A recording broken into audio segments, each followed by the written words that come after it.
In today's gaming news, Dead Space 3 DLC is coming next month, the Ouya hits retail this June, Tera relaunches as free-to-play, and The Witcher 3 Wild Hunt is revealed. Hello ladies and gentlemen, welcome back to the show. It is Tuesday, February the 5th, and my name is Force, here with today's gaming news. First up today, Dead Space 3 will be getting some DLC next month. Dead Space 3, the latest installment in Visceral Games' third-person horror series, launched today and already has DLC planned for next month. The Awakened DLC pack will let players experience the franchise's darkest chapters as the necromorph battles become even more gruesome and terrifying than ever before.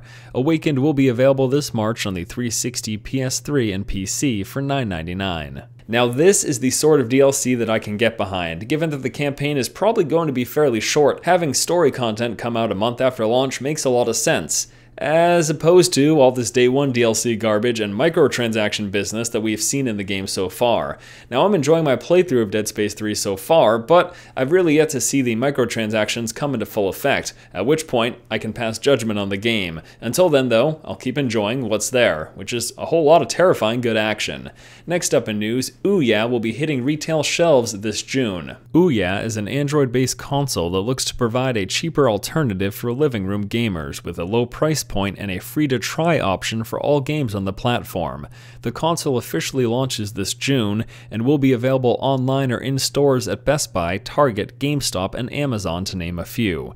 Pre-orders are available with the console plus a controller going for $99 and any additional controllers costing $49.99. So the question still remains, where exactly is the Ouya console going to fit? And what sort of games are we really going to be able to play on this system? It's a fairly small box, and being that it's Android-based, most people are expecting phone or tablet games. Now of course there is the OnLive implementation, which means we can stream high-quality games, but if you don't already know, OnLive pretty much crashed and burned last year until it was purchased from an outside company, which means the demand most likely wasn't there. I think the biggest problem with OnLive streaming is the infrastructure just isn't there in many parts of the world, here in the US included. So besides playing phone and tablet games, what else can we expect from this console? And really, is it going to be the Ouya or the oh no? Next up in news, Tera has relaunched as free-to-play. Today marks the official relaunch of the action-focused MMORPG Tera, now known as Tera Rising.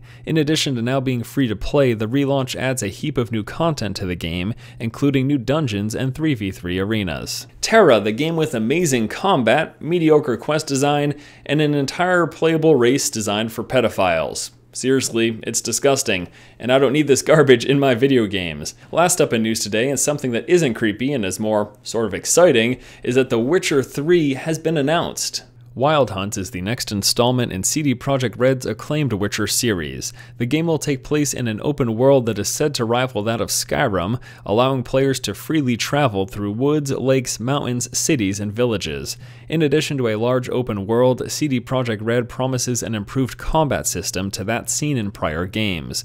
The Witcher 3 Wild Hunt is due in 2014 for PC and high-end platforms. I'm really looking forward to seeing what The Witcher 3 has to offer. I've enjoyed the Witcher games in the past, and the fact that this is coming out on the next generation of consoles and will also require a high-end PC is something to look forward to. Also, this is going to be the final game in the Witcher series. They have announced that this is it. After Witcher 3, no more Witcher games. So what I'd like to know from you guys today is, what are you hoping for in The Witcher 3, and what do you think of the fact that they're doing this on the next generation of consoles? Meaning, if you're going to want to play this game, you're either going to need an amazing PC or to purchase a brand new console. Let me know what you guys think in the comment section below. Alright guys, that's going to do it for today's episode of the show. As always, thank you so much for watching. Once again, this has been Force, and you have just been force-fed.